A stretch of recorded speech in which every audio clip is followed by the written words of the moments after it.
Hey, so in this video, I'm going to show you a memory hack that will help you memorize any short speech in a very short period of time. Hey, this is Doug Stannard with Fearless Presentations, the fastest, easiest way to eliminate public speaking fear. And on this video, I'm going to share with you a very simple memory technique or memory hack that you can use to memorize your presentation. Now, this works really, really well for just about any type of presentation, but I find that I use this most often on a presentation that's going to last me, I don't know, maybe 10 minutes or less. So the shorter the presentation, the easier this technique is to use. It's a technique that's called the stacking technique. And just so you know, the way that the human brain works is that our minds think in pictures, not words or concepts. From the time that we're 5, 6, 7 years old, we're taught that the best way to memorize something is to kind of write it down in longhand and then repeat it over and over again. The problem with that concept, though, is that when we write down the letters of the words, we're now creating a code for the concepts. Our minds think in images or pictures, and we're trying to change those pictures or images into a code like the letters and words. So a lot of times when people are designing their presentations, they're doing what we call data dumping or giving too many bullet points.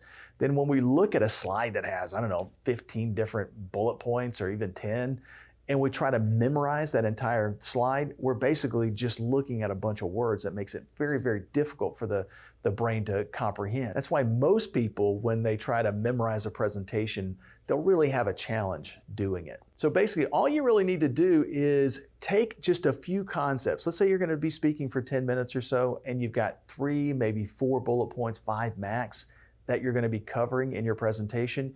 Just create an outline of those 3, 4, 5 things that you're going to be covering, and then create a mental image for each one of your bullet points. Really, really simple. So I'll give you an example. Let's say, for instance, that I've got a presentation, and the presentation title is how we're going to increase profit next quarter.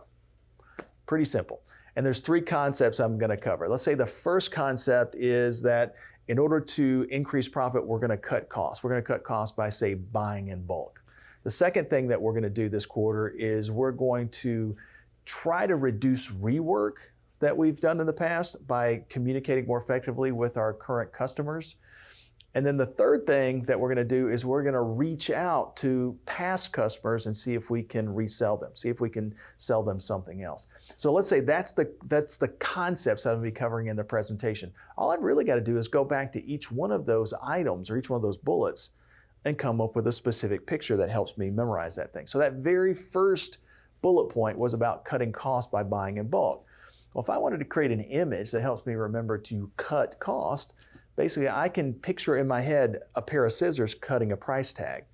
The second picture was about how we're going to try to reduce rework. Now, that's a little bit tougher to make a picture out of, but the thing that I think of when I think of rework or redoing something is I kind of remember back when I was learning to play golf and played in my first golf tournament.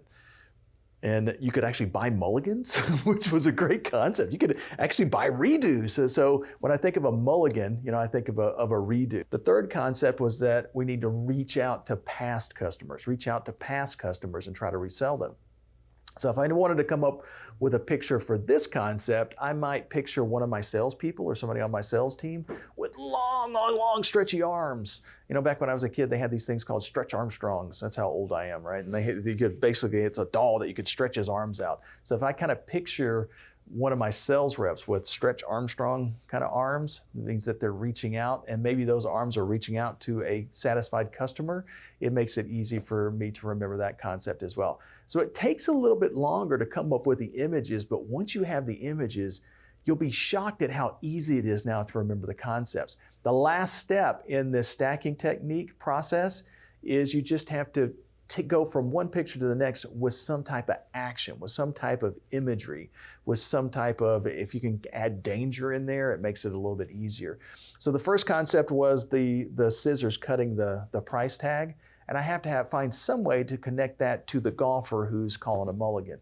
So how do I connect those things together? Well, it's real easy. All I have to do is when the scissors cut that price tag, each one of the price tag pieces or halves kind of fall on either side of the golfer. And that might be what causes the golfer to do that bad swing. which is why now he pulls out his mulligan, right? So basically it's creating kind of a story almost. We're actually going from one image to the next and making it really natural. So the third image is the sales rep that has the long stretchy arms. So I have to find some way to connect the golfer with the sales rep with the long arms. Real easy. When he pulls out that golf ball and he takes the next swing, this one slices the opposite direction and it goes right around the head of the sales rep who's got the stretchy arms stretching out to the customer. By taking each one of those individual pictures and adding some type of action that gets me from one to the next, it makes it much easier when I'm under pressure to remember what the concepts are. So just for practice in your next presentation, try to organize all of the content in that speech into maybe 3 bullet points or 4 bullet points or 5 bullet points. Come up with an image for each one of those bullets and find some type of action to connect them. You'll be shocked at how easy it is now to remember all of the content for that speech. By the way, stay tuned for the next video in this series. I'm going to show you a really cool way to memorize an entire keynote speech in just a few minutes. It's what most professional speakers use, where they can just come up on stage with a microphone and remember 60 minutes of content. I'll show you how they do it. It's a real secret that some of the absolute best presenters in the world use, and you can use it in your presentations as well. Hey, make sure and subscribe to the channel and leave a comment below. Let me know what you think of the stacking technique and how you've been able to use this in your own presentations. We'll see you on the next video.